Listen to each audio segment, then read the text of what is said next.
Mais Erling Haaland, c'est pas possible. Celui-là, sa mère, elle l'a jamais nourri au biberon, hein. Moi, je me pose réellement des questions. C'est pas possible que quand un nourrisson est né, tu lui donnes des cuisses de poulet. Regardez comment il est grand. Regardez comment il est fort. Il tire des penaltys, le pauvre gardien là, même avec la main ferme, il peut pas. C'est la balle qui est ferme.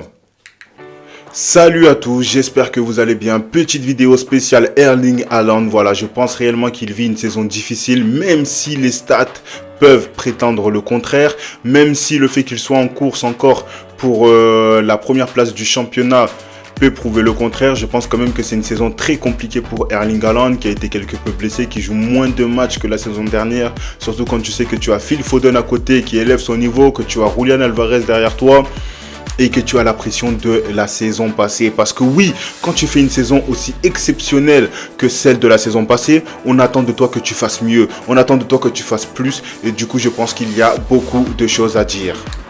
Erling Haaland fait son grand retour en infligeant un quadruplé à cette équipe de Wolverhampton qui honnêtement n'avait rien demandé. Honnêtement n'avait rien demandé, mais en tout cas il est là pour faire mal à Arsenal. Il est là pour leur dire que oui, on est derrière vous, mais on a un match de retard, il ne faut pas l'oublier. Il est là pour ne laisser aucune chance à Arsenal. Donc il ne tombe clairement pas à pic pour cette équipe d'Arsenal qui rêve de remporter ce titre de la Première Ligue après son échec surtout en Ligue des Champions. Mais Haaland, pourquoi toi? Pourquoi maintenant? Pourquoi à ce moment-là? Très franchement, moi le problème que j'ai avec Erling Haaland, c'est que ok, c'est très bien, il inflige des quintuplés à des équipes comme Luton, il fait mal à des équipes comme Wolverhampton. Mais je pense qu'on sera tous d'accord pour se dire que malheureusement, en Europe, en Ligue des Champions, il n'a pas encore prouvé. Il n'a pas encore prouvé. Dans les grands matchs, dans les grandes rencontres. Quand il était à Dortmund, oui, il l'a fait, j'ai pas de problème avec ça. Mais bon, c'est vrai que voilà, il gonfle ses stats en première ligue, il marque des buts incroyables, que ce soit en FA Cup, tout ça, ça met des quintuplés, c'est beau, oui, nous on aime ça, on est des passionnés de football, on aime les belles actions, on aime les stats. Tu étais en course la saison dernière, pour le titre de Ballon d'Or, tu arrives deuxième derrière Lionel Messi, qui, pour moi, c'était mérité, attention. Mais voilà, moi j'ai le souci qui est que malheureusement il a du mal. Il a du mal face aux grandes équipes. Alors, est-ce que lui-même ne ressent pas cette pression, honnêtement? C'est la question réellement que je me pose. Est-ce que lui-même ne ressent pas cette pression? Donc voilà, on va quand même essayer de poser la question. Je pense que celle que tout le monde se pose. Pourquoi le pain perdu s'appelle le pain perdu? Non, je rigole, désolé.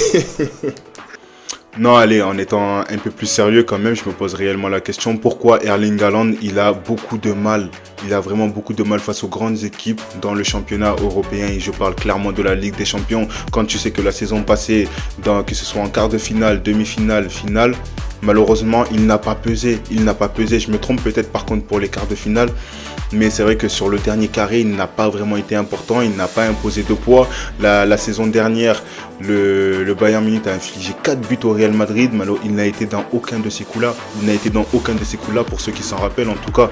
Et quand tu sais que cette saison, tu joues encore une fois contre le Real Madrid, 2 fois, tu n'es pas décisif. Malheureusement, tu n'apportes pas ta pierre à l'édifice. À mon sens, certes, au match retour, il fait quand même un meilleur match que le match aller. Mais il se fait constamment bouffer par Rudiger. Il n'arrive pas à s'en sortir face aux grands défenseurs. Il a du mal. Cette saison en première ligue, il a beaucoup plus de mal. Oui, les stats disent qu'il marque beaucoup, tout ça, mais il marque énormément déjà face aux petits. C'est important de le préciser. Mais c'est aussi sans compter sur des De Bruyne, sur des Rodri, sur des Bernardo Silva qui arrivent à faire tourner cette équipe. Ils arrivent très clairement à faire tourner cette équipe. Donc tu te dis peut-être qu'à ce moment-là, Pep Guardiola, il se dit que si Erling Haaland, il a un problème dans le jeu de passe, dans le contrôle, tout ça, dans tous les cas, c'est effacé par les joueurs comme De Bruyne, Rodri, Bernardo Silva, comme je l'ai cité un peu plus tôt. Donc je pense quand même que Erling Haaland doit progresser dans certains aspects du jeu. Mais en même temps, voilà, tu as Manchester City, une équipe qui tourne très bien. Mais dans les gros matchs, t'es pas là. Et c'est frustrant. Surtout qu'en plus, tu sais déjà qu'avec son équipe nationale, ça risque d'être compliqué. C'est pas une équipe ultra compétitive. Donc pour espérer gagner l'Euro, la Coupe du Monde, ça risque d'être compliqué aussi.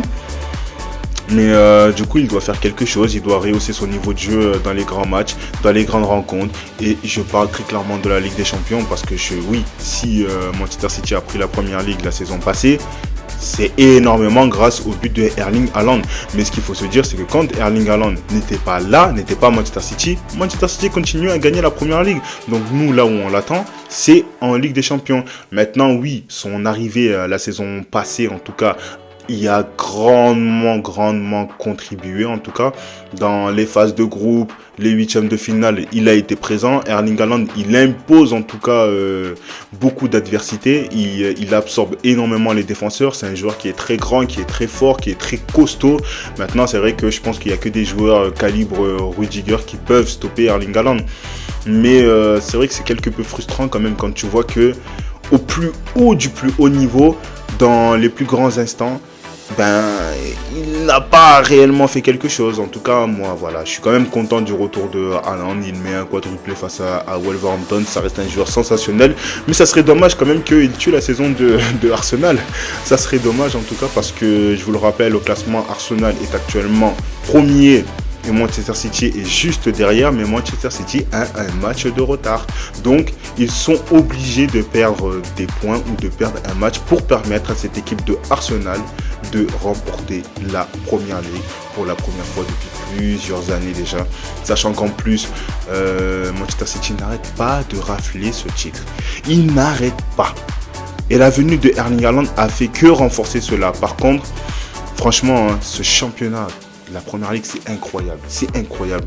Il y a encore quelques semaines, tu avais Liverpool qui était encore en course. Bon, malheureusement, ils ont lâché. Moi, je suis fan quand même de Liverpool. Le Liverpool de Klopp est incroyable. Mais c'est une équipe que j'apprécie beaucoup d'ailleurs. Mais voilà, je reste hypé. Surtout que quand nous, les supporters du Barça, on regarde la Liga, on se dit que c'est compliqué. C'est très compliqué. Éliminé de la Ligue des Champions, avec une humiliation. Éliminé de la Coupe du Roi. Éliminé de la Super Coupe. On ne joue rien. On jouait la deuxième place, on se fait taper par Girona. Maintenant, je me pose la question, est-ce qu'on ne joue pas la troisième place ? Bref, là je me suis complètement éloigné du sujet. C'est pas une vidéo sur le FC Barcelone, donc il faut complètement que je sorte de là. Donc je vais vous souhaiter à tous de passer une très bonne soirée. Je vous dis à demain ou à très bientôt pour une nouvelle vidéo. Je ne sais pas encore sur quoi, mais très certainement sur le Barça. Là j'avais besoin de faire autre chose en tout cas. J'espère que vous avez apprécié. C'était mon avis. J'espère, peut-être que certains seront d'accord, peut-être que non. Mais j'espère que vous me le direz dans les commentaires.